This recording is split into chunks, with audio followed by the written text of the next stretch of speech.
Amigos e queridos pacientes aqui do Cuide Bem do Seu Coração.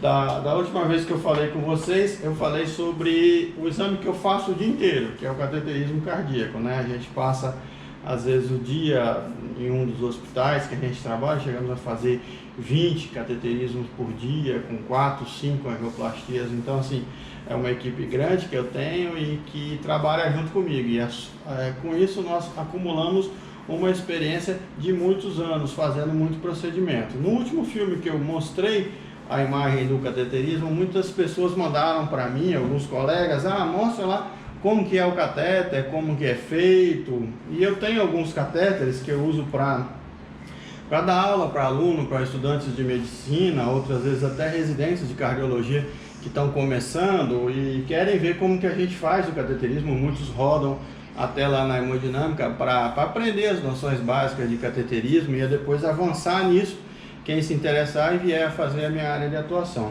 Então eu trouxe hoje aqui um pouco dos materiais básicos do cateterismo diagnóstico, que eu volto a dizer, é um exame diagnóstico. Esse aqui é um introdutor arterial, ele tem uma válvula hemostática. A primeira coisa que a gente faz quando a gente está fazendo o cateterismo, a gente faz uma punção arterial com uma agulha e através dessa agulha a gente passa esse fio, que é um fio de 0,35 polegadas, né? É um fio bem fino, ele tem a ponta que se mexe, essa ponta aqui, esse material já está bem manuseado, que eu uso ele para dar aula em alunos, foi uma doação que eu recebi da indústria para dar aula.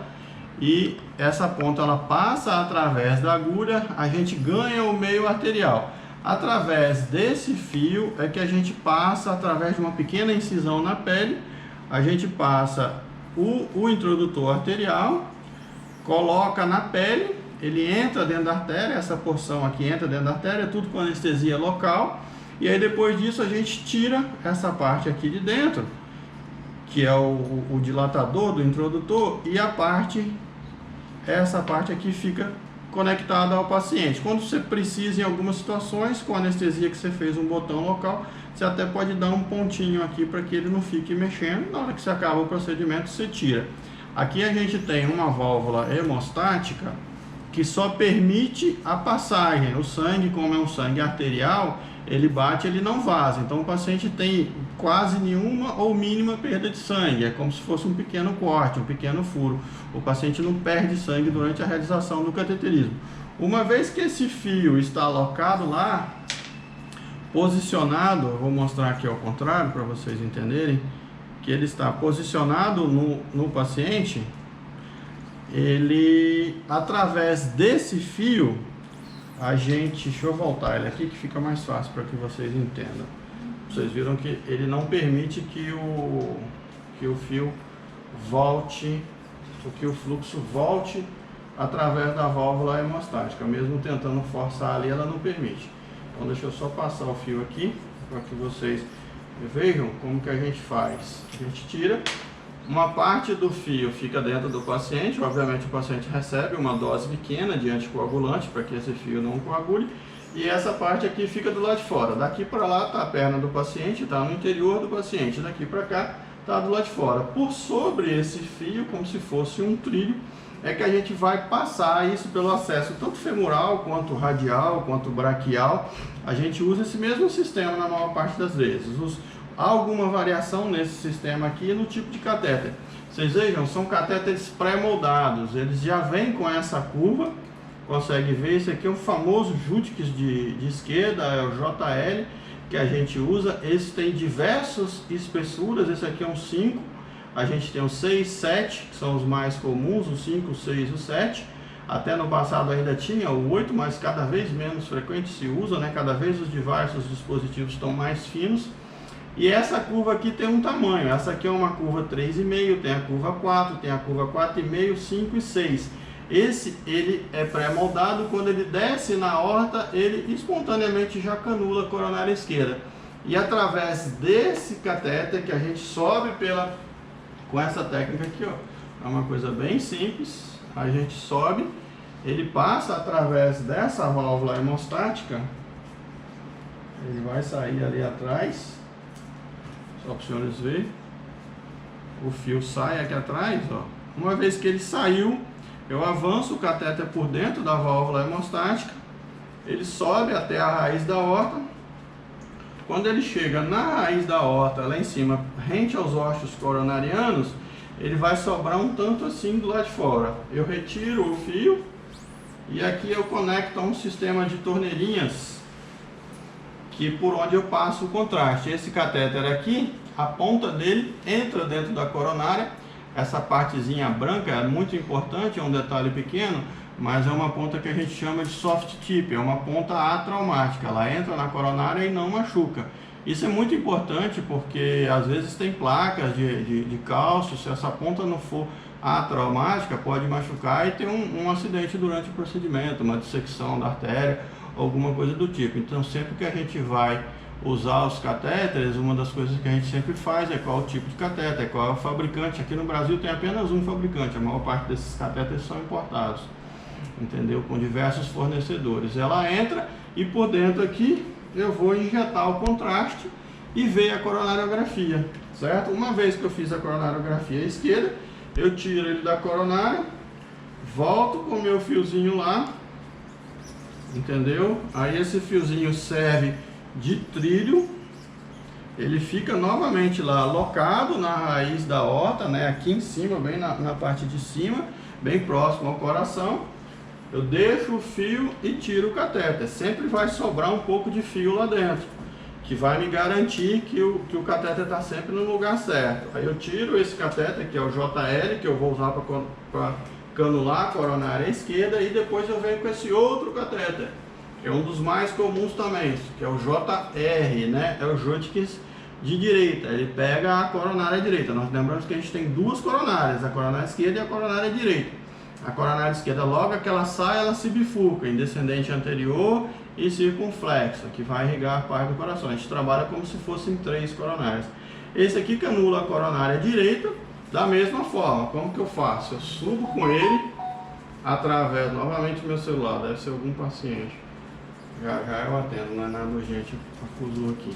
Aí eu subo o catéter, novamente quando o fio sai aqui na pontinha, eu estou liberado, aí eu empurro o catéter, geralmente a gente faz sozinho, muitas vezes com um segundo operador, às vezes até quando o procedimento é muito complexo, com 3 operadores, a outra pessoa segura aqui, fazendo um trilho, e aí eu subo com o catéter até o nível da aorta ascendente, aqui da onde saem as coronárias, e vou lá com poucas manobras, na maior parte das vezes, com um treinamento extensivo que a gente tem, que a gente dá para os residentes. Esse catéter, essa pontinha, entra dentro da coronária direita, canula a coronária direita e a gente por aqui injeta o contraste, certo? Aí o contraste é injetado. Esse procedimento inteiro, a única coisa que o paciente sente é a anestesia local, que é a mesma anestesia que o dentista usa. É uma anestesia local, a xilocaína, uma picadinha na perna, passar o catéter por dentro da aorta, por dentro dos vasos, é indolor, o paciente não sente nada, o paciente fica o tempo todo, muitos até brincam, conversam, a gente tenta manter durante um procedimento um ambiente relaxado, obviamente de alta concentração, mas relaxado com o paciente. Com o tempo a gente vai treinando, vai conversando com os pacientes e pergunta dos netinhos, quando é uma pessoa mais idosa, pergunta de time de futebol, que todo mundo gosta de falar, não pergunta de política, que senão dá briga, né? Mas a gente pergunta de coisas agradáveis. E aí a pessoa percebe quando vê, a maioria deles fala, ó, já acabou, mas eu não senti nada. Mas é assim mesmo, não é para sentir nada, a não ser anestesia local. Obviamente que quando a gente está fazendo a angioplastia é diferente. Esse outro é um catéter muito conhecido, que todo mundo, que ele tem um formato bem bonitinho, que chama pigtail. Ele tem o formato de um rabinho de porco, tá vendo? Ele é um catéter angiográfico que geralmente quando a gente usa para fazer injeções de grandes volumes de contraste em uma velocidade muito rápida. Você dá 30, 40, 50, 60 ml de contraste em poucos segundos. Geralmente a gente não consegue fazer isso manualmente. Aí a gente conecta numa bomba injetora, que é uma bomba que tem uma pressão alta, ela tem um êmbolo, como se fosse uma grande seringa, é um equipamento hospitalar, não dá para ter aqui para mostrar para vocês, mas ela injeta forte e com isso a gente consegue avaliar o funcionamento do músculo cardíaco, avaliar avaliar a aorta, avaliar grandes vasos que às vezes necessitam de uma contrastação rápida. Então, basicamente, esses são os materiais. Esses são os catéteres JL, JR e Pigtail. Além desses, a gente tem os catéteres de Amplatz, a gente tem catéter multipurpose, a gente tem uma série de curvas de catéter que são usados para fazer angioplastia. Eles são de plástico. Em volta deles, eles têm uma camada interna de plástico. Em volta tem uma camadazinha, passando a mão, pena que vocês não conseguem perceber, tem uma malhazinha de pano, como se fosse um pequeno tecido bem fininho, e por sobre essa malha tem uma outra camada de plástico. Isso confere a ele uma maleabilidade, tá vendo? Eles são molinhos, são atraumáticos, as pontas são atraumáticas, e confere uma segurança muito grande ao procedimento. Hoje em dia, a taxa de complicação durante o cateterismo, usando os catéteres de material de qualidade, trabalhando com médico que tenha certificação, que seja feita por um profissional certificado pela sociedade, a taxa de complicação é muito baixa. O procedimento hoje de um cateterismo normal, onde o paciente às vezes não tem nenhuma doença, vai 10, 15 minutos, é o procedimento do procedimento em si, de se fazer o cateterismo. Quando o paciente tem ponte de safena, pode demorar um pouco mais, mas a gente geralmente fala com o paciente, olha, vai demorar 1 hora. Por quê? Porque aí o paciente tem que deitar, tem que preparar, tem que cobrir com campos estéreis. É um procedimento feito todo de maneira asséptica, né? A gente usa máscara, gorro, luvas. Aqui eu estou com uma luva simples de procedimento, que não é uma luva estéreo. Esse material aqui é de demonstração, isso não é usado, não vai ser usado em nenhum paciente, não, é só mesmo que eu uso para dar aula para os alunos, tá certo? E eu trouxe isso aqui hoje só para mostrar para vocês que muita dúvida surgiu, e aí eu queria só complementar. Então, agradecendo mais uma vez, curtam aí a nossa página, o Cuide Bem do Seu Coração, né? Tanto no site quanto no Instagram. Deixem suas dúvidas, comentários e sugestões de vídeos aí que vocês queiram ver. Lembrando que a gente vai tentar manter, eu sou muito ocupado, mas a gente vai tentar manter essa periodicidade de pelo menos um vídeo por semana, falando um pouquinho da minha área, falando um pouco da área de cardiologia para vocês. Grande abraço, obrigado a todos.